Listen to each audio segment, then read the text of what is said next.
Breaking news దేశంలోనే సంచలనం సృష్టించిన ధర్మస్థల కేసులో రోజుకో ట్విస్ట్ బయటపడుతోంది.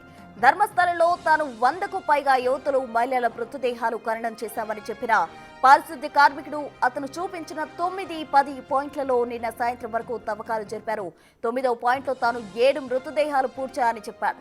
పారిశుద్ధ్య కార్మికుడు సంఘటన ప్రాంతానికి కూలీలు అప్రత్యక్ష సాక్షిని తీసుకెళ్లారు. సిట్ అధికారులు తవ్వకాలు జరిపినా ఏమీ కనిపించకపోవడంతో మినీ బుల్డోజర్తో సహా పనులు చేయించారు. అక్కడ అనుమానిత అవశేషాలు దొరకలేదు.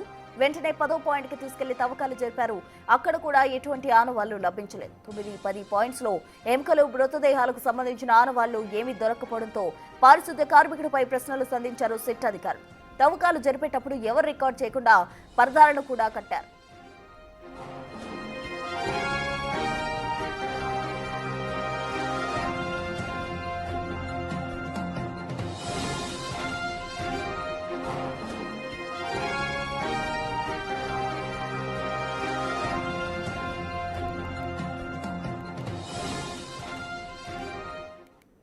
ఇదే అంశానికి సంబంధించి పూర్తి డీటెయిల్స్ అందించేందుకు మా ఎగ్జిక్యూటివ్ ఎడిటర్ అశోక్ సిద్ధంగా ఉన్నారు. అశోక్, చెప్పండి, ఈ ధర్మస్థల కేసులో రోజుకో ట్విస్ట్ బయటపడుతుంది అని చెప్పుకోవచ్చు. అక్కడ తాజాగా మీరు అక్కడ ఉండడం జరిగింది కూడా. ఆ సిచ్యువేషన్ ఏంటి? అక్కడ తాజా సిచ్యువేషన్ ధర్మస్థల దగ్గర.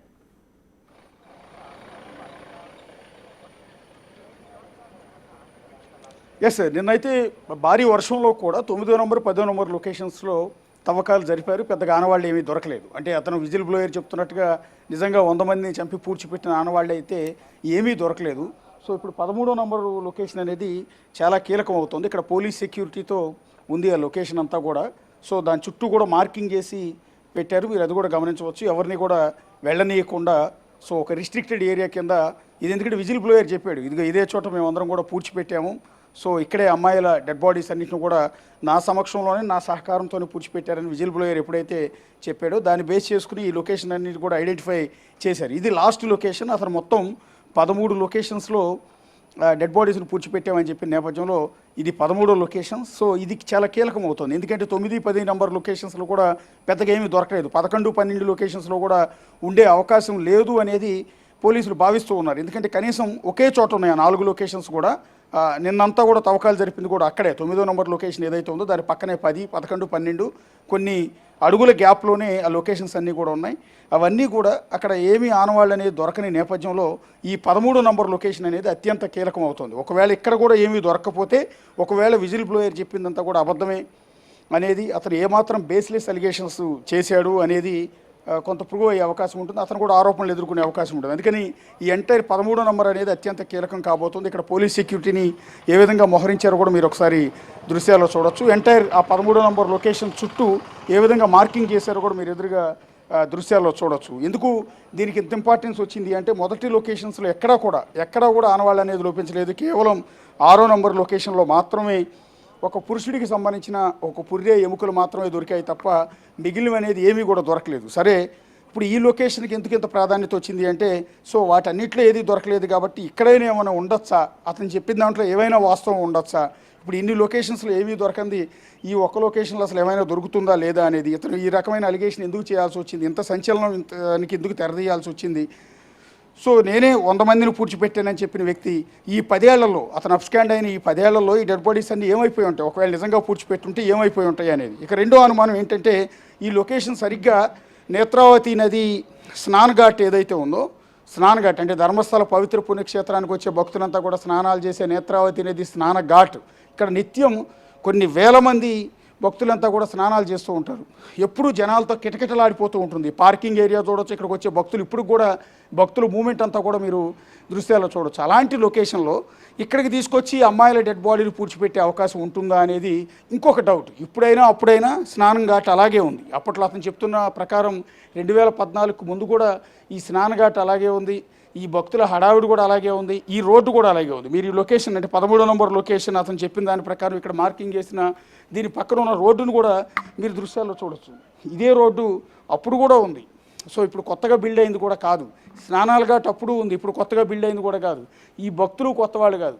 ఇలాంటి ప్లేసులు ఇంత జనాలు రద్దీ ఉన్న చోట ఇక్కడికి తీసుకొచ్చి ఇక్కడ జనాలని డెడ్ బాడీస్ని తీసుకొచ్చి ఇక్కడ పూడ్చిపెట్టే అవకాశం ఉంటుందా అనేది ఒక చిన్న డౌట్, కామన్ డౌట్. సో అందువల్ల ఈ 13వ నంబర్ లొకేషన్లో నిజంగా అతను చెప్పినట్టుగా డెడ్ బాడీస్ ఆనవాళ్ళు ఉంటాయా లేదా అన్న దాని మీద విపరీతమైన డిస్కషన్ నడుస్తుంది. ఎందుకంటే యావత్ భారతదేశం ఎదురు చూస్తోంది. ఒక పవిత్రమైన పుణ్యక్షేత్రం మంజునాథేశ్వర ఆలయం, ధర్మస్థల క్షేత్రం. ఈ క్షేత్రం మీద వచ్చిన అలిగేషన్ మామూలుది కాదు. 100 మంది అమ్మాయిల్ని అత్యాచారం చేసి చంపి పూడ్చిపెట్టారు అనేది అలిగేషన్.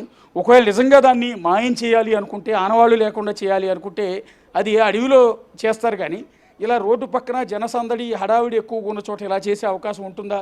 ఎందుకు విజిల్ బ్లోయర్ ఈ రకమైన అలిగేషన్ చేశాడు అనేది చూడాల్సి ఉంటుంది. కాకపోతే ఇది అత్యంత వివాదాస్పదం అయిపోయింది కాబట్టి సో ఇక్కడ కాంగ్రెస్ సర్కార్, ఇక్కడున్న సిద్ధరామయ్య సర్కార్ దీన్ని ఒక సీరియస్గా తీసుకుని 4 ఐపీఎస్లతో ఒక సిట్టు బృందాన్ని ఏర్పాటు చేసింది. అతను ఇచ్చిన లొకేషన్స్ అన్నింటిలో కూడా ఇదిగో ఈ రకంగా మార్కింగ్ చేశారు, ఈ రకంగా పోలీస్ ప్రొటెక్షన్ ఇచ్చారు. సో వీటన్నిటి నేపథ్యంలో భారీ బందోబస్తు మధ్య, పటిష్ట భద్రతా ఏర్పాట్ల మధ్య clues team, forensic team and revenue team, మొత్తం ఎంటైర్ వింగ్స్ అన్ని కూడా 30 మందికి పైగా అధికారుల బృందం వచ్చి ఆ విజిల్ బ్లోయర్ని ఇక్కడికి తీసుకొచ్చి అతని సమక్షంలోనే తవ్వకాలు చేస్తున్నారు. కానీ ఇప్పటివరకు ఎక్కడా కూడా దొరకలేదు. 1, 2, 3, 4, 5, 6, 7, 8, 9, 10, 11, 12 లొకేషన్స్లో దాదాపు 10 లొకేషన్స్లో తవ్వకాలు జరిపారు. ఏమి దొరకదు. ఒకే ఒక్క చోట మగ పురుషుడి డెడ్ బాడీ ఆనవాళ్ళు దొరికాయి. అది కూడా అది ఎప్పటిదో ఒకవేళ అక్కడేమైనా అంత్యక్రియలు చేస్తుంటారు, అక్కడేమైనా ఖననం చేస్తుంటారని అనుమానాలు కూడా ఉన్నాయి. సో ఇక 11, 12 లొకేషన్స్ మిగిలే. అది కూడా 9, 10 లొకేషన్స్ పక్కనే ఉన్నాయి కాబట్టి 9, 10లో ఏం దొరకలేదు అంటే ఆ పక్కన కూడా ఉండే అవకాశం లేదని భావిస్తున్నారు. ఇక మిగిలింది పెండింగ్ ఉన్నది ఈ 13వ నంబర్ లొకేషన్ మాత్రం. ఇక్కడ మార్కింగ్ చేసి ఏ విధంగా పెట్టారో కూడా మీరు ఒకసారి దృశ్యాల్లో చూడొచ్చు. దీనికి సంబంధించిన తవ్వకాలు వాళ్ళ ఆదివారం కాబట్టి పెద్దగా సాగే అవకాశం లేదు. అందరూ కూడా హాలిడే కాబట్టి రెస్ట్ తీసుకునే అవకాశం ఉంటుంది, లేదా ఆఫీసులో విచారణ చేసే అవకాశం ఉంటుంది. వాళ్ళకైతే ఇక్కడికి వచ్చే సందర్భం కూడా ఏమాత్రం కూడా కనిపించట్లేదు. కానీ అత్యంత ప్రాధాన్యత అయితే నేను చెప్పినట్టుగా ఈ 13వ నంబర్ లొకేషన్లో ఉంది. ఈ 13వ నంబర్ లొకేషన్లో కనుక తవ్విన తర్వాత కూడా ఇక్కడ కూడా ఏమీ దొరకకపోతే మాత్రం ఎంటైర్ వ్యవహారం అంతా కూడా బూమరాంగ్ అవుతుంది. దీని మీద ఆరోపణలు చేసిన వాళ్ళు, దీని మీద ఈ అలిగేషన్స్ చేసిన ఈ విజిల్ బ్లోయర్, తర్వాత దీన్ని అడ్డం పెట్టుకుని పొలిటికలైజ్ చేయాలనుకున్న కొంతమంది, సో అందరూ కూడా ఇబ్బందుల్లో పడే అవకాశం ఉంటుంది. కేసు అంతా కూడా రివర్స్ అవుతుంది. ఇప్పటివరకు ధర్మస్థల క్షేత్ర నిర్వాహకులైన వాళ్ళే ఈ హత్యలకు పాల్పడ్డారని దేశం అంతా కూడా నమ్ముతోంది, భావిస్తోంది. కానీ ఇక్కడ అలాంటి ఆధారాలు దొరకని నేపథ్యంలో కేసు రివర్స్ అవుతుంది. ఎవరైతే ధర్మస్థల క్షేత్రం మీద అలిగేషన్స్ చేస్తూ వచ్చారో వాళ్ళు ఖచ్చితంగా ఇబ్బందులు పడే అవకాశం ఉంటుంది. పర్టికులర్గా 10 ఏళ్ళు అజ్ఞాతంలో ఉండిపోయి 10 ఏళ్ల తర్వాత తిరిగి వచ్చి ఇక్కడ హత్యలు చేశారు, అమ్మాయిలను చంపేశారు, వాళ్ళని నేనే పూడ్చిపెట్టాను అంటే తెర మీదకి వచ్చిన ఈ విజిల్ బ్లోయర్ పర్టికులర్గా సమాధానం చెప్పుకోవాల్సిన ఆవశ్యకత ఏర్పడుతుంది. లేదా ఇంకొకటి జరిగి ఉండొచ్చు. ఈ 10 ఏళ్లలో ఏదైతే ఈ విజిల్ బ్లోయర్ నుంచి ఎప్పటికైనా థ్రెట్ ఉంటుందన్న నేపథ్యంలో ఒకవేళ నిజంగా ఇక్కడ పూడ్చిపెట్టున్న అస్థిపంజరాలన్నింటినీ కూడా తరలించారా, అది పాజిబిలిటీ ఉంటుందా అని అనుకుందాం. అసలు ఇక్కడ పూడ్చిపెట్టడం అనేది పాజిబిలిటీ లేదు. ఇక్కడ మనం ఇంత జనసందోహం ఉండి, ఇంత రోడ్డు ఉండి, పక్కన స్నానఘాటు ఉన్న చోట డెడ్ బాడీస్ని తీసుకొచ్చి ఇక్కడ పూడ్చిపెట్టే ఆవశ్యకత ఏమాత్రం కూడా కనిపించట్లేదు. అంటే మనం దర్యాప్తు చేస్తున్న అధికారులం కాదు, మనం ఏం క్లూస్ టీం కాదు, ఫోరెన్సిక్ టీం కాదు. కానీ just general knowledge, just thinking, human thinking, మనం ఒకసారి దాని ప్రకారం చూసుకున్నా కూడా ఇంత జనసామర్థ్యం ఉన్న చోట పూడ్చిపెట్టే అవకాశం లేదు అనుకుంటే ఇక ఎన్ని లొకేషన్స్లో కూడా అలాంటి పూడ్చిపెట్టిన శవాలను మళ్ళీ తీసి దాచేయటం అనేది ఇంపాసిబుల్. కాబట్టి విజిల్ బ్లోయర్ చెప్పిన దాంట్లో ఎంతవరకు నిజం ఉంది అనేది మనం అర్థం చేసుకోవాల్సి ఉంటుంది. Prasuna. Right, thank you Ashok.